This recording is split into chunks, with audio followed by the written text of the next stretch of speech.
E aí, vasculares, bora lá. Vamos falar de mais um caso, dessa vez uma recanalização de cava superior para implante de catéter venoso central para hemodiálise. Gostaria de agradecer inicialmente o apoio educacional da Medtronic.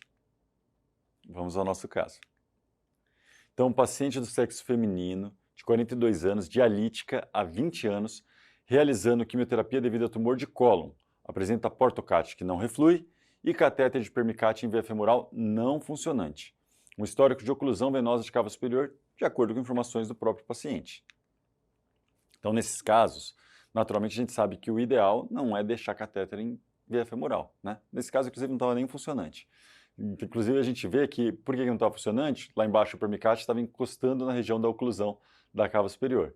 E, da mesma forma, o portocate também não refluía porque estava encostado na região da oclusão. A gente pode ver lá na imagem, no outro canto da tela, que realmente tem uma oclusão da cava superior e o sistema ázigos que está enchendo a cava. Então, nós viemos por cima, fomos manipulando ali o fio guia com cuidado para conseguir vencer, e aí a gente não conseguia passar nenhum dispositivo. Então, por baixo, a gente fez um varal, pegou esse fio guia com o laço, puxou o catéter, depois a gente conseguiu puxar o balão e fomos balonando para conseguir abrir. Veja, esse paciente não tinha nenhum sinal de hipertensão venosa em membro superior, nem face, e era para passar um permicate. Estava fazendo quimioterapia, não tinha intenção de fazer fístula, então a nossa intenção era passar o permicate. Não tinha por que a gente deixar um stent aí, tentar recanalizar isso aí, para aumentar a nossa taxa de complicação. Então foi isso que nós fizemos. Passamos um novo catéter, deixando ele na cava inferior dessa vez. Por quê? Porque ali naquela região da oclusão tem chance de recluir. Ao deixando o catéter na cava inferior, a gente conseguiu deixar ele numa região que a veia já estava boa, né? E mantivemos o portocate do paciente funcionante. Então, o nosso material, introdutor 5 frente, introdutor 8 frente, fio guia 0,35, catéter múltiplo pulse, catéter de suporte, né, para vencer aquela lesão, balões de angioplastia, seringa insufladora, pode ver que balão de angioplastia até o 10, que era só para passar o nosso catéter de hemodiálise, laço de captura e catéter de split cat. Split cat, que é aquele de ponta partida, já colocamos 32, que era exatamente para ele conseguir ficar na cava inferior. Vamos falar um pouquinho de catéter, né?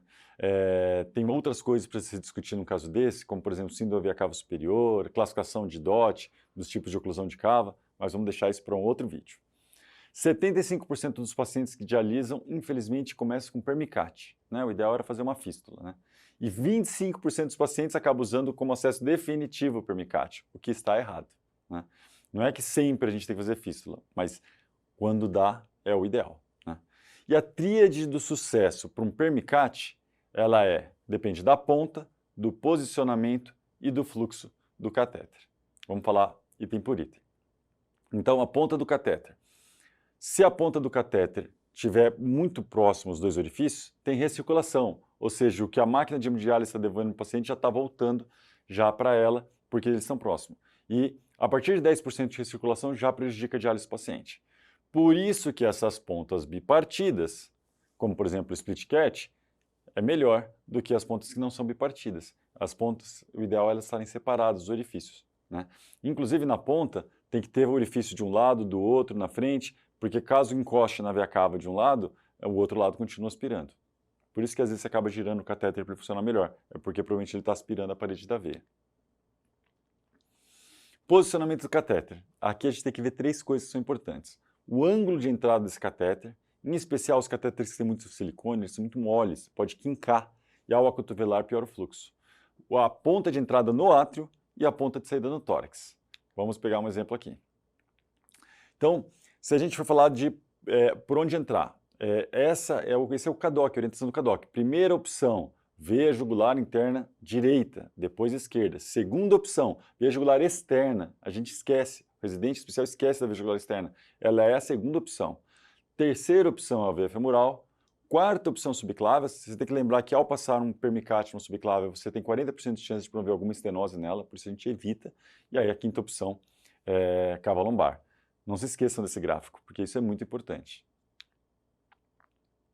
Então, Para garantir esse ângulo bem favorável, para não quincar, o ideal é entrar desse jeito que está aqui, ó.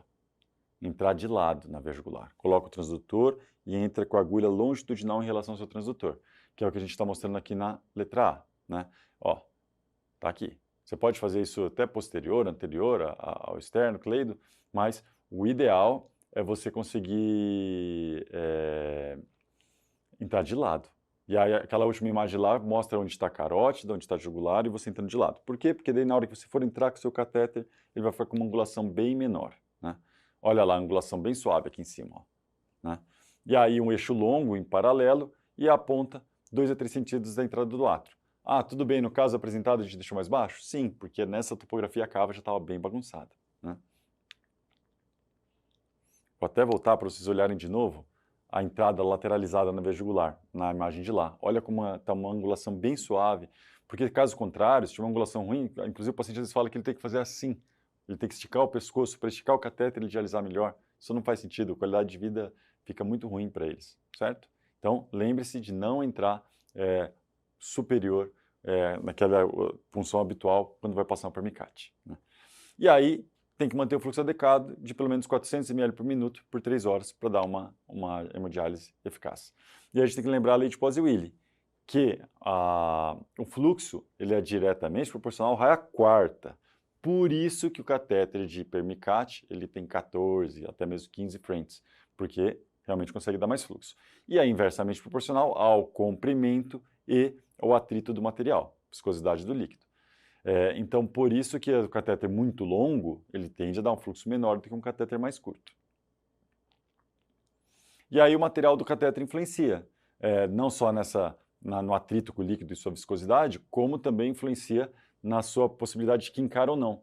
Por isso que catéteres que têm mais poliuretano são melhores que catéteres que são mais ricos em silicone. Claro que o preço deles também aumenta.